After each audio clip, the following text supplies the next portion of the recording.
While this podcast isn't rated explicit, the content may not be suitable for younger listeners. Welcome to Sex for Saints, the Christian couple's guide to great sex. I'm your host, certified sex and marriage coach, Amanda Lauder. This is episode 375, Sexual Discipline.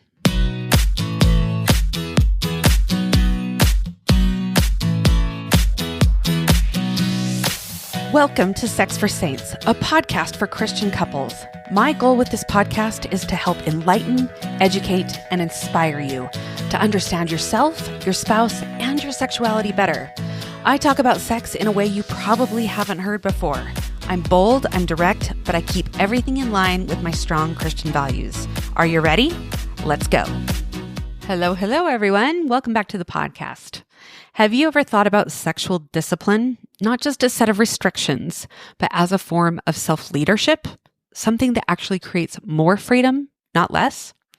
We don't hear this phrase much in the Christian marriage spaces. And when we do, it usually sounds like we're meant to keep people in check before marriage rather than help them thrive in it. But I want to offer you a different view. Sexual discipline is one of the most beautiful things we can develop in our marriage. Not because it makes us better, but because it helps us to become more whole, more grounded, more able to bring our full self to the sexual relationship without pressure, fear, or shame.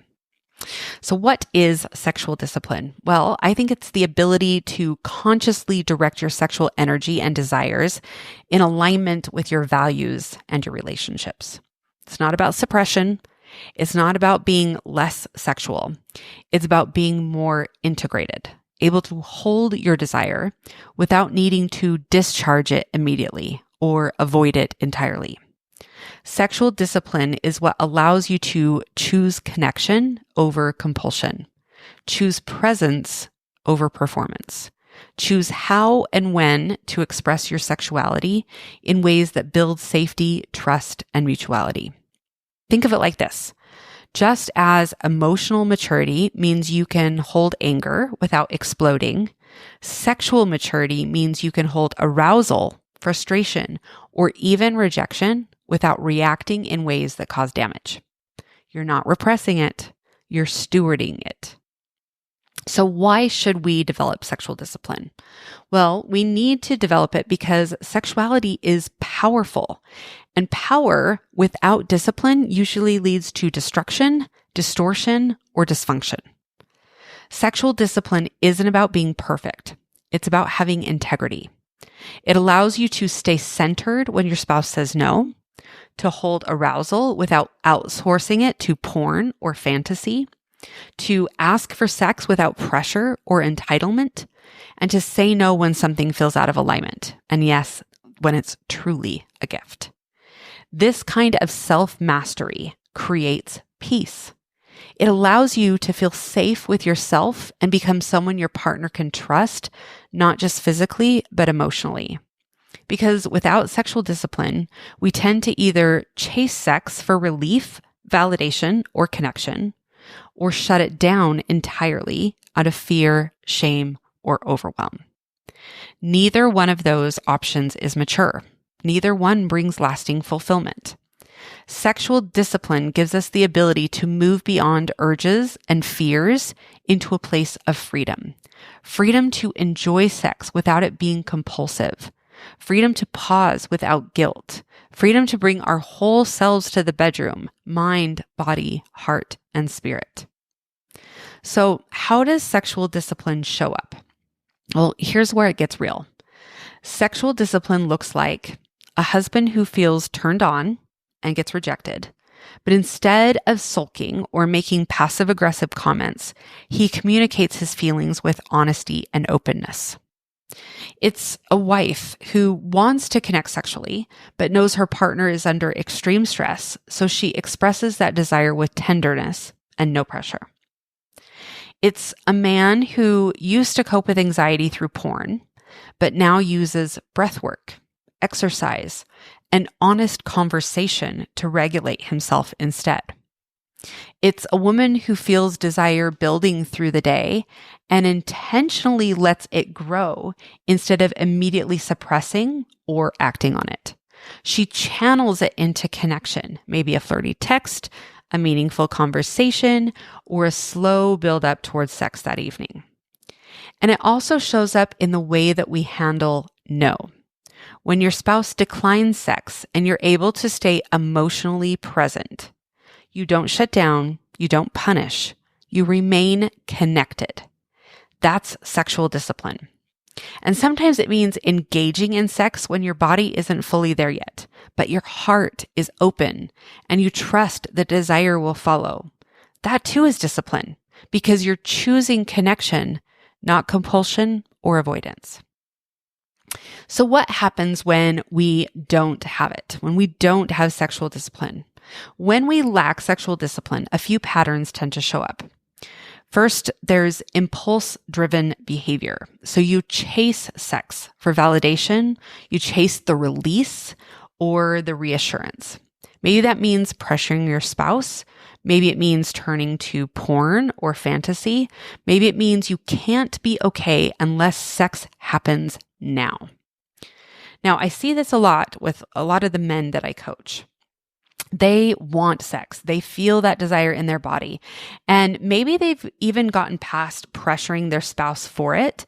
But if she says, you know what, I'm just not up for it tonight, they turn away. They leave. They can't handle not being given what they think they need in order to survive. That is not sexual discipline. Okay? So number 2 is avoidance and shutdown. And this can go actually 2 different ways. So like I talked about in the first one, we often go to avoidance and shutdown when we don't get what we want. Okay, the second way that we do that is that we reject sex not because you don't want it, but because it feels too vulnerable or complicated. So you might use busyness, exhaustion, or even spiritual justification to avoid engaging. And number 3 is power struggles. So you use sex or the withholding of it as leverage. It becomes transactional instead of connective. You ask from a place of insecurity or you say no from a place of resentment. So in all of these patterns, what's missing is agency. You're not choosing sex freely, you're reacting. You're either controlled by your desire or by your fear of it. And over time, these patterns corrode trust, erode intimacy, and build walls between the two of you. Let's take a quick pause and talk about something that often gets overlooked in conversations about sex and connection: preparation. I don't just mean putting the kids to bed or checking off the to-do list. I'm talking about how we prepare our minds, our bodies, and even our bedrooms for meaningful connection. For me, that preparation starts early in the day. Sometimes I'll wear something beautiful, like a piece of lingerie, underneath my regular clothes. Not for anyone else, but for me. It's my way of staying connected to my body and my desire. And I always layer it with something soft and cozy, because feeling good in your body isn't about sacrificing comfort. It's about honoring both sensuality and ease. That's why I love Cozy Earth. Their all-day tee is a staple in my closet. Breathable, lightweight, and soft enough to sleep in, but cute enough to wear all day. Their studio pants, let's just say I could live in them. And when it's time to wind down at night, their bamboo sheets are what I look forward to most. They're temperature regulating, made from viscose from bamboo, and they wick away heat and moisture like nothing else I've tried. It's like slipping into a cool, quiet exhale at the end of the day. Creating a bedroom that feels like a retreat isn't just about aesthetics. It's about creating a space that your body wants to relax in, that feels safe and inviting for sex and sleep alike. And Cozy Earth has been a huge part of that for me. They even offer a 100-night sleep trial, so you can try them during the hottest nights of the year and return them if they're not for you. But honestly, you're not going to want to give them back. And with a 10-year warranty on all bedding, you'll be sleeping cool and comfortable for a long time. So if you're working on preparing not just for a great night, but for a great relationship, mind, body, and space, go to cozyearth.com and use the code Amanda for 40% off their best-selling sheets, apparel, and more. Because luxury shouldn't be out of reach, and you deserve to feel amazing in every part of your day. So what can sexual discipline create in your relationship. I think that sexual discipline creates capacity. It gives you space to build something beautiful. So when you practice sexual discipline, you create trust. Your spouse knows you won't manipulate, withdraw, or react. And that safety creates room for real intimacy. It creates creative energy. So when sex isn't about release, you can explore it with playfulness, depth, and curiosity. It creates confidence. You're not afraid of your desire. You're not afraid of your spouse's no. You're grounded and trustworthy. And it also creates spiritual alignment. Your sexual behavior matches your spiritual values. You become someone who lives what they believe in the bedroom, not just at church. And maybe most importantly, sexual discipline allows you to experience pleasure without pressure. You can say yes with joy. You can say no with kindness. And your partner can trust that your desire is real, not coerced, anxious, or manipulative. So what if it seems like your spouse doesn't have any sexual discipline? This is such a common challenge and one that requires a lot of compassion and discernment. So if your spouse seems impulsive, pressure-filled, or immature in how they approach sex, it might be tempting to criticize or shut them down. But try to remember sexual discipline is developed, not downloaded. Your spouse may never have learned how to manage sexual energy in healthy ways. They might be coping with insecurity, past trauma, or just lack tools. Maybe they were taught that sex is something they deserve for being good, or maybe they use sex to soothe, validate, or escape. That doesn't mean you excuse hurtful behavior, but it does mean you stop framing them as morally deficient and start inviting them into growth. You can say, I want us to both feel safe and respected in our sexual relationship. I want you to have space to feel your desire and learn how to hold it well. You can hold boundaries without contempt, and sometimes your modeling of sexual discipline can inspire theirs. Now, what about people who overuse sexual discipline? Because there's the flip side to this, right?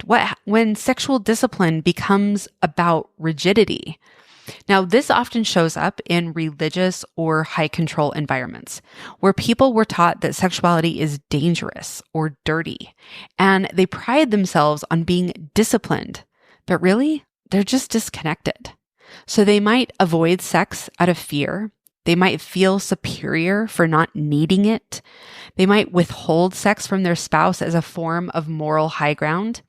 They might see pleasure as suspect and desire as something to suppress rather than steward.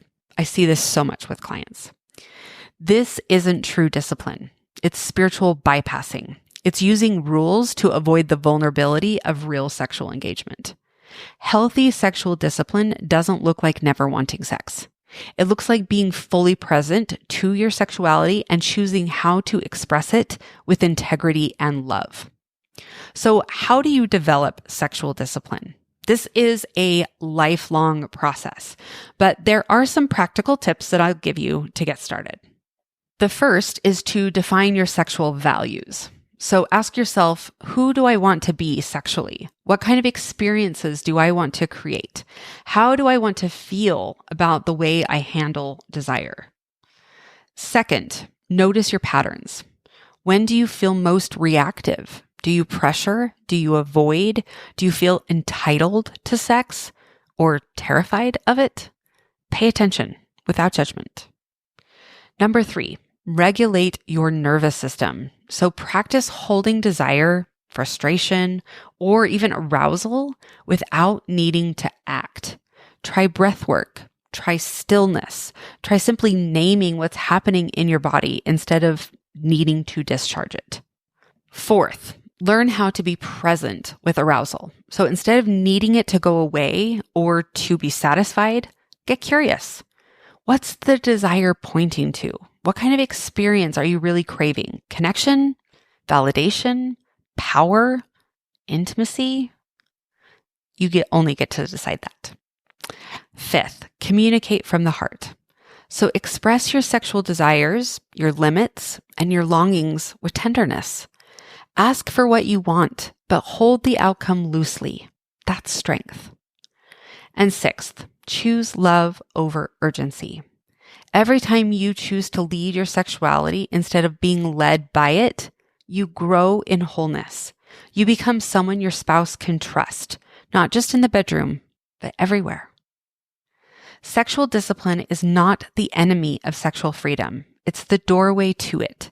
It's how we become people who don't just have sex, but people who create it with intention, mutuality, and heart. It's how we build a sexual relationship that isn't fragile or reactive, but resilient and full of possibility. Whether you're developing it for the first time, repairing past patterns, or helping a spouse learn to hold their sexuality with more care, know this. Sexual discipline is not about being less sexual. It's about being more fully alive and using that aliveness to love well. All right, my friends, that's all I have for you today. Thanks for joining me. Remember, love is a journey, not a destination. Stay committed, stay passionate, and stay connected. We'll see you next time. Bye-bye.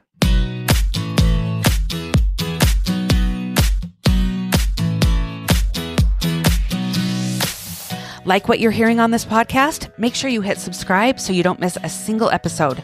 Don't forget to leave me a review and share it with your friends.